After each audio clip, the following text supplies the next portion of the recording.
Alright everybody, welcome back to the channel. Today we're going to be doing something a little different. We're going to be going back to 2012 to the first car that I built, a frame-off car, in my backyard. At the time I didn't know that building this car would lead me to where I'm at today with what's going on the channel. This is the car that started it all. This was before the YouTube and before Lonestar Lowe's was even an idea. It was the first for many things. It was the first for paint and body. For me, disc brakes, moonroof install, wiring, front and back glass install, and essentially a frame-off car. Previous to this, I had messed around in a single-car garage with some minor mechanic work and hydraulic and wheel install and stuff like that, but never attempted to paint a car.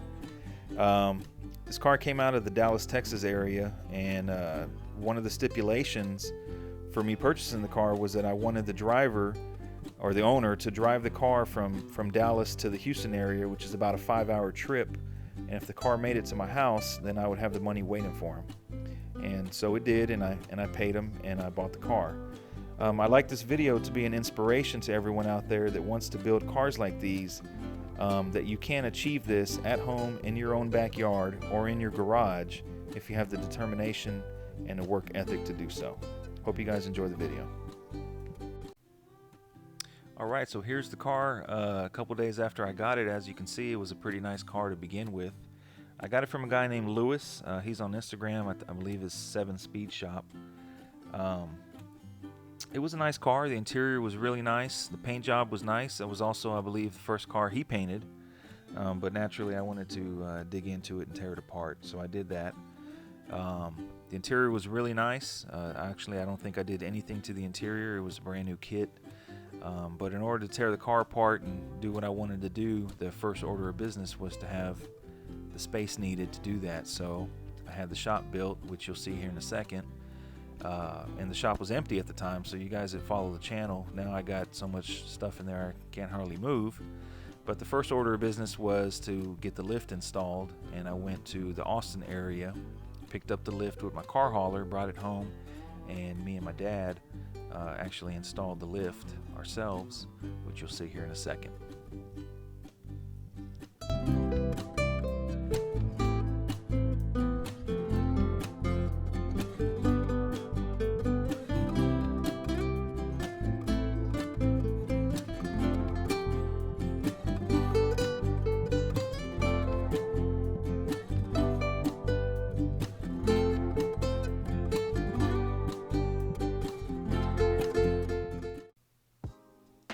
Alright, so now that we have the space and the lifts to do what we want to do, in order to minimize downtime on the build, I picked up a frame, extra frame, actually on Craigslist at the time, paid $600 for the frame.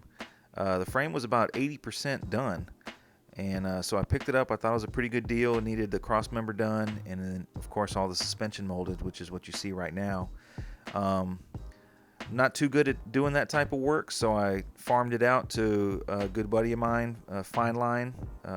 He's also on Instagram, FineLine67. So he molded the rest of the frame for me, and the suspension. I also picked up the Lincoln Versailles rear end, which is what you see. It's a factory disc brake rear end, 58 inches wide, so you can clear the skirts on these X frames. So I picked that up. And here it is. It's we're mocking up the rear end. We're test fitting the Y-bone that I picked up. Make sure it's not gonna rub on the rear end or the floor pan of the car, up and down, all the way on the ground or all the way lifted up. So once that was established, here I am. We're mocking up the rear cylinders. That's the drive shaft. It was a slip yoke drive shaft. I got that from a guy named Rich out in Southern California. He shipped it straight to me. There goes Boy Wonder, wondering what's going on with the frame. And so again, that's the drive shaft. So slip yoke. As you can see, I got the roaster wire wheels, which are unique wheels on their own. But yeah, that was the first order of business. And then once that was done, we moved on to the front disc brake. So basically, I mocked up the entire frame or chassis, test fit everything, which is what you're seeing here. Make sure everything cleared, make sure everything lined up and bolted up with the disc brakes before we tore it down and cleaned it up.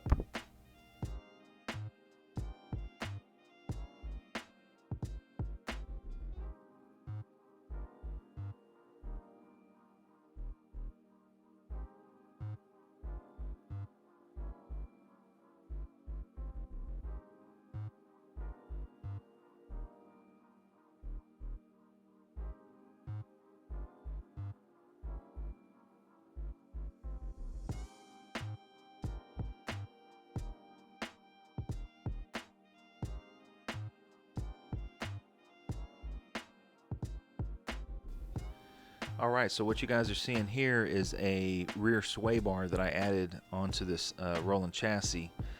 Some know it as the Southside sway bar, but really all it is a 73 to 77 A-body GM rear sway bar. It requires a little bit of modification, but overall not a hard job to achieve.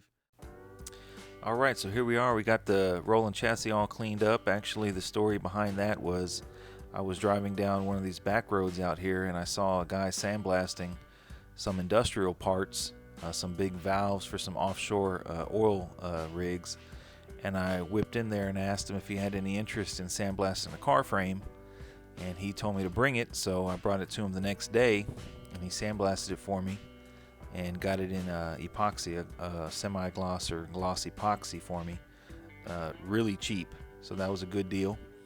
So I picked that up a couple days later and I started putting it together. Everything kind of fell into place because I had mocked it up previously. So I got the roller built and then moved on to the 283, original 283 with the car. Basically all I did with that was I unbolted whatever would unbolt, cleaned it up, and just hit it with some rattle can high temperature paint, red. And I've learned a lot since then, and I do things differently, but at the time that was a good idea and it ended up looking pretty good. Alright, so with the rolling chassis done, we're ready to move on to the bodywork stage, and the first order of business was to install the 44-inch moonroof. These come out of 80 to 89 Lincoln Town Cars. They're the biggest moonroofs made. You guys that follow the channel, you've seen when we put one in the 68. We also put one in a 62 and Bobby 62. So this was the first one I did. We did a little bit different. We grafted the skin instead of flanging the existing roof. So this is one way to do it. It requires a lot of welding. It requires a lot of body work, but you can get it done. So here we are. We got it tacked in. It fits, it opens, it closes. And then I went ahead and put the glass in. Make sure that functions as it should. Once that was in, then we went ahead and welded the whole thing up.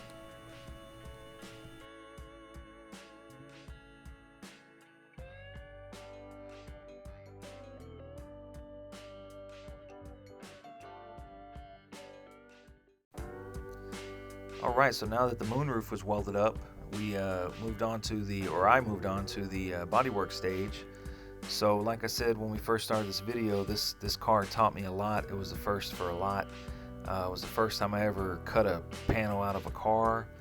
It's the first time I ever welded any sheet metal on any car. It's the first time I put any filler on anything. At the time when I was working on this, the biggest hand block I had was a 6-inch hand block.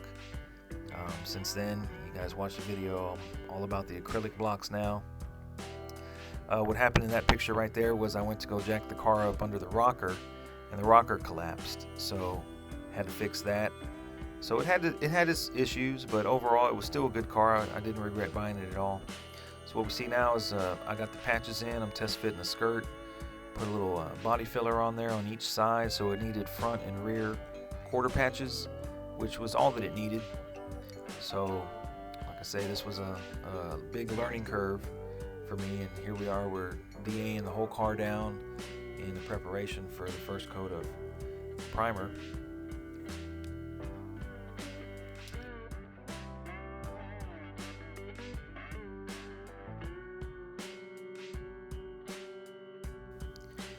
Alright, so as you guys see, we went pretty bare bones on this car here. Took it apart. Where it looks like right there, it doesn't exactly look like an $11,000 car. It looks more like a $2,500 car. So if you notice in the videos that I post now and the cars that I've purchased after this one, I usually buy them in pieces. That way you know exactly what you're buying. Instead of buying something shiny, and once you get down to bare bones, you realize that it needs a lot more work than what you bargained for. So here we are, we're cleaning up the door jambs.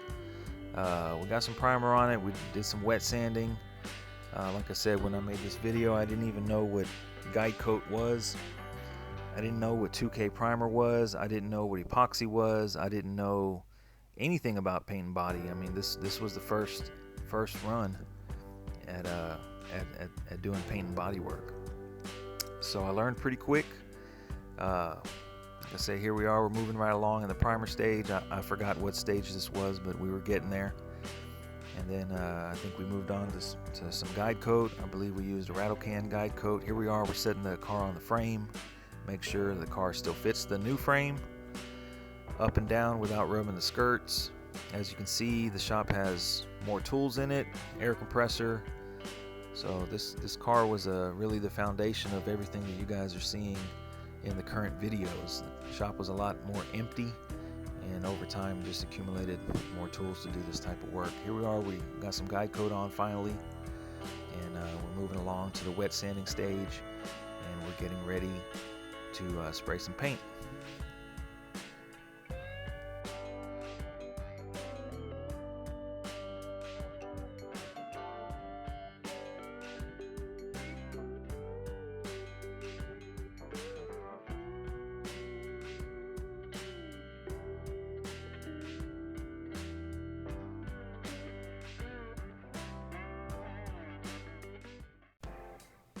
Alright, so here we are, the body work is done, and we're ready to jump off into some black paint.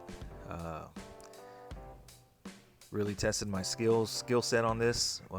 So what I did was I bought a 3-piece DeVilbiss starting line gun kit off of Eastwood, because I wasn't sure if I wanted to spend a lot of money on a good quality gun and continue doing this, or if I just wanted a gun just to get through this one job. So I settled for the 3-piece gun, and it's a primer, a detail, and a base coat gun, base coat clear coat. So here we are, we sprayed it. I had a friend of mine who was guiding me along the way here. He helped me build this car here. It's basically taught me the fundamentals of paint and body. So we went with a Shopline black base coat and Shopline JC 630 clear coat. Pretty cheap materials. Because like I say, at the time I didn't really understand the concept and the difference of the quality of the materials. You think black paint is just black paint and clear coat is just clear coat. Since this build, I've learned a wealth of knowledge, and I'm still learning every car that we do here. So here we are, we got it cleared, I believe. I want to say I think I put 3 coats of it, and it's probably a low solid, maybe a medium solid clear. But overall, the gloss was pretty good. We masked off the shop pretty good with the plastic wrap, because my friend there told me you want to have the place as clean as you can get, so that's exactly what it did. And here we are. I don't think we've wet sanded anything or buffed anything, so we're checking out the body work. Overall, looks pretty good for a first time around.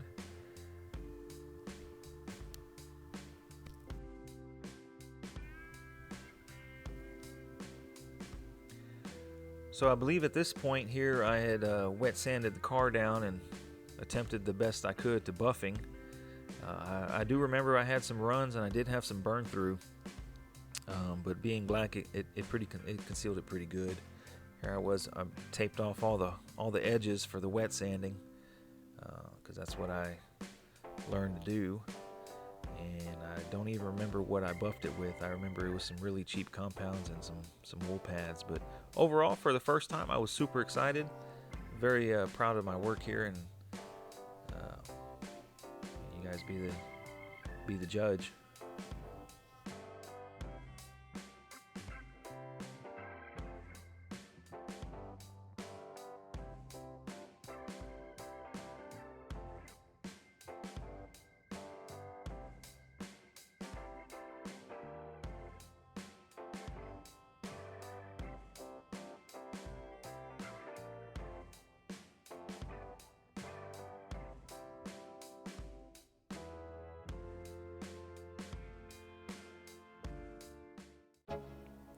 Alright, so once the car was all painted and buffed out, we're ready to move on to the hydraulics.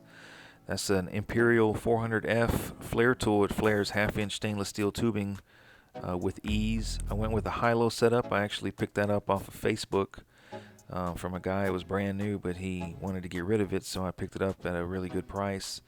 I actually sold one of the pumps, so I just ran a 2-pump setup. It had 3 8X's with Parker check valves and 1/2-inch stainless steel tubing for pressure and return.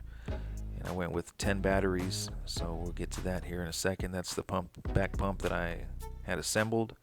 That was the front piston pump that I assembled with the ADEX dump, and that was the subframe for the battery rack. Like I say, I had the posts already welded on the frame, so we laid the sub rack down and then built the battery rack around that. It had 10 batteries across the back. I want to say it had 7 solenoids, and then of course the 2-pump setup with a piston pump to the front.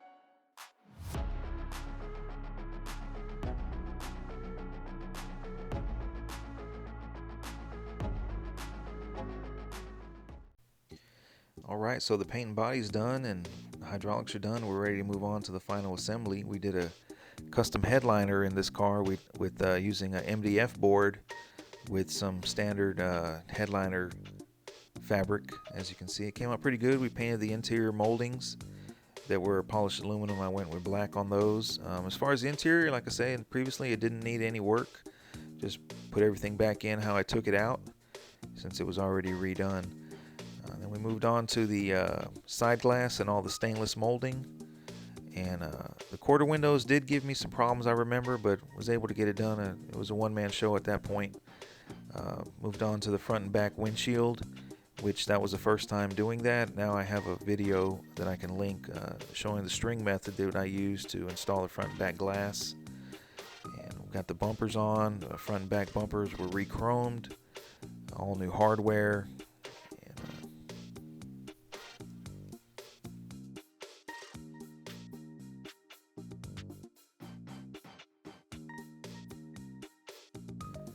So here we are. As you can see, I marked with tape where the clips were for the molding, so you know where to tap on the stainless window molding when you go to reinstall it. So here we are. We've got the back glass ready to go in, and there it is in. All new polished stainless moldings, front and back. Got the windshield wipers on. I did run the buffer across the dash just to freshen it up. So that's a overhead shot of the moonroof. New weather strip for that. So hope you guys enjoyed this video here. I just wanted to make it to maybe be an inspiration to those out there working on their own projects. Don't get overwhelmed. It's only nuts and bolts. As long as you have the determination and the willpower, you can build your own car at home.